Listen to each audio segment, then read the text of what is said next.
Ouais, parce que d'abord ندخلوا في واحد كومبيتيسيون اللي جديده. دابا تربح تو كونتينيو، تخسر تدخل الدار. غتمشي لافريقيا حذر من الالتحامات في منطقه 18 متر كره تسدد. باش تاخذ بطوله خصك من ولا شيء تسجل الهدف. زياش 1-على-1، زياش يحاول يدخل، زياش وجول. التفكير في المباراه الجايه تنظن غيبدا من اليوم. سكري برديش، يلا الحفيظي، يلا الحفيظي. ما عندناش غرض مع شكون غنلعبوا، لحقاش بلا بغيتي تربح هاد كوب دافريك خاصك تربح ضد نابورت كي ليكيب.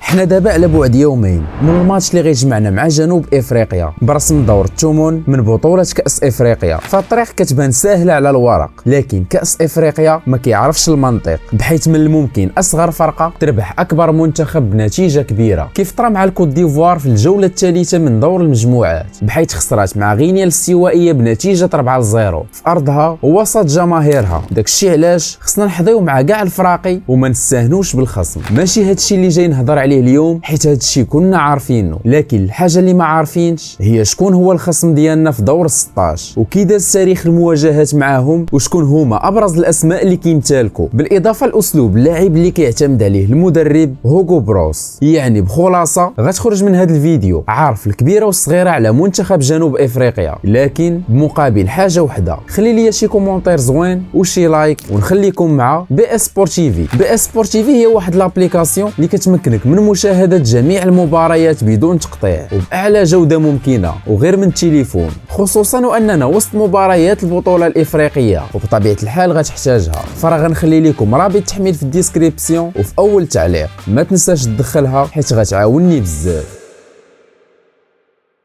كيف كنعرفوا كاملين ان الخصم ديالنا هو منتخب البافانا بافانا، منتخب جنوب افريقيا اللي كيتعتبر خصم صعيب بحكم الخبره الكبيره اللي كيمتلك في البطوله الافريقيه، بحيث انه من اول مشاركه ليه في هذه البطوله واللي كانت في سنه 1994 وهو حاضر في جميع النسخ اللي وراها بدون انقطاع. صحيح انهم كيمتلكوا لقب افريقي واحد واللي فازوا به في سنه 1996، الا انهم من ديما كيشكلوا حلقه صعبه بالنسبه للمنتخبات الكبيره. وخير مثال في سنة 2019 فين قصاو المنتخب المصري من دور 16 في أرضهم ووسط جماهيرهم. فقبل ما نشوفوا تاريخ مواجهاتنا معاهم والنتائج اللي حققناها ضدهم، خلينا نشوفوا كيفاش تأهلوا لكأس إفريقيا. فالتصفيات كانوا في المجموعة اللي فيها منتخبنا المغربي واللي كتعتبر سهلة. تأهلنا حنا كمتصدر المجموعة برصيد 9 نقاط وهما في المركز الثاني ب7 نقاط. ربحناهم في الآلي بنتيجة 2-1.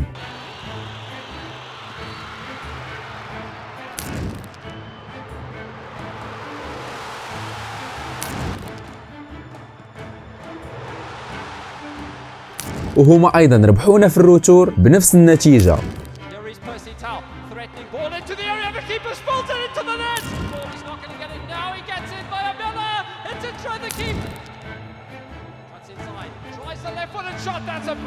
اما دابا خلينا نرجعوا للماضي ونشوفوا تاريخ المواجهات معاهم. تواجهنا 8 المرات من قبل، ربحنا 2 منهم وخسرنا في 3 والباقي تعادلات. هادشي كيبين لينا اننا كنلقاو صعوبه كبيره معاهم والمنافسه ضدهم كتكون معقده. ففي سنه 1998 وفي نسخه بوركينا فاسو تقصينا على يدهم من دور الربع بالجيل الذهبي اللي كان عندنا، وموراها ب4 سنوات كانوا سبب في خروجنا من دور المجموعات بعد ما ربحونا ب3-1.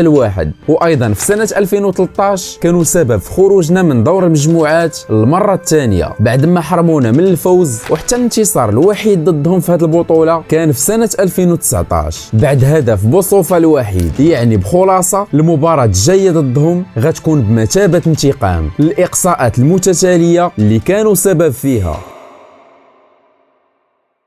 اما دابا فخلينا ندوزو لاهم فقره ونتعرفوا على شكون هما اهم اللاعبين اللي كيعتمد عليهم المدرب هوغو بروس. ففي خط الحراسه عندنا الحارس ويليامز من نادي سان داونز، اما في خط الدفاع فعندنا موطوبي وكيكانا من نفس النادي سان داونز. اما بالنسبه للاظهره فغتلقاو اوديراي في الجهه اليسرى وخوليسو في الجهه اليمنى واللي حتى هما من نادي سان داونز. في خط الوسط عندنا اللاعب سيطولي لاعب نادي طونديلي بالدوري البرتغالي، وبجانبه موكوينا لاعب سان داونز. امامهم كيتم الاعتماد على اللاعب تيمبا نجم نادي سان داونز هو الاخر. وفي مركز الجناح الايسر عندنا اللاعب بيرسيتاو لاعب نادي الاهلي المصري. اما في الجهه اليمنى فعندنا مورينا لاعب نادي سان داونز ايضا. واخيرا في مركز راس الحربه غنلقاو ماكوبا لاعب اورلاندو بيراتس في الدوري المحلي. فكيف لاحظنا بان المدرب هوغو بروس كيحاول خلق مجموعه متجانسه باستدعاء اغلبيه اللاعبين من الدوري المحلي وبالضبط من نادي سان داونز، واللي معروف على هذا المدرب انه كيغير بزاف في الخطط ديالو وصعيب توقع باش من طريقه غيلعب. وهذا الشيء اللي شفناه في دور المجموعات،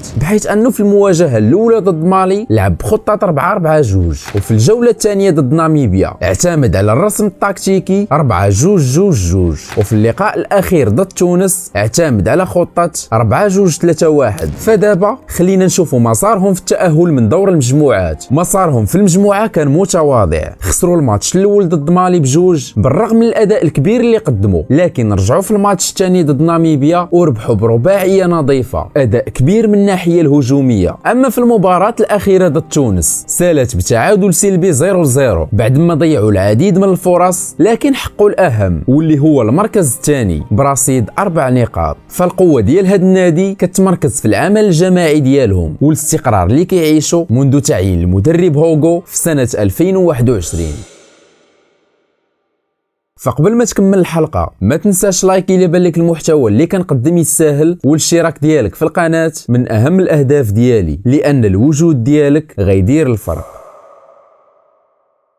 منتخب جنوب افريقيا منتخب منظم وكيقدم كره جميله وكيتقن الهجمات المرتده، وعندهم تنوع كبير في خلق الفرص. مره كيخترقوا عن طريق الاجنحه ومرات اخرى كيحاولوا يخترقوا من العمق او يبنيو الهجمه من الخلف، يعني ما كيلقاوش مشكل في خلق الفرص وكيلعبوا بهدوء كبير وبدون ضغوطات، الا انهم كيعانيوا من اخطاء دفاعيه كثيره وكيبقاو خصم في المتناول. وما يمكنش نقارنوا المستوى ديال المنتخب المغربي مع منتخب جنوب افريقيا، ومنطقيا المغرب افضل، لكن كيف قلنا بطولة الكان ما كتعرفش معنى المنطق. لكن المنتخب المغربي اللي غنشوفه في الادوار الاقصائيه غيكون مختلف تماما على المنتخب اللي شفناه في دور المجموعات، خصوصا بعد الاستفاده من الاخطاء اللي طحنا فيهم في المباريات السابقه. زيد على ذلك توقيت المباراه غيكون في 9 مساء، واللاعبين ديالنا كيكونوا في حاله جيده في هذا التوقيت. الماتش غيكون نهار 30 يناير. نتمناو كل التوفيق للمنتخب ديالنا ونحققوا المطلوب، الا وهو التاهل والفوز باللقب. هذا فيديو متاكد انه غيعجبك، وقبل ما تكليكي عليه ما تنساش لايك وسبسكرايب وتاكتيفي الجرس باش يوصلك كل جديد. كان معك سعيد، مع السلامه.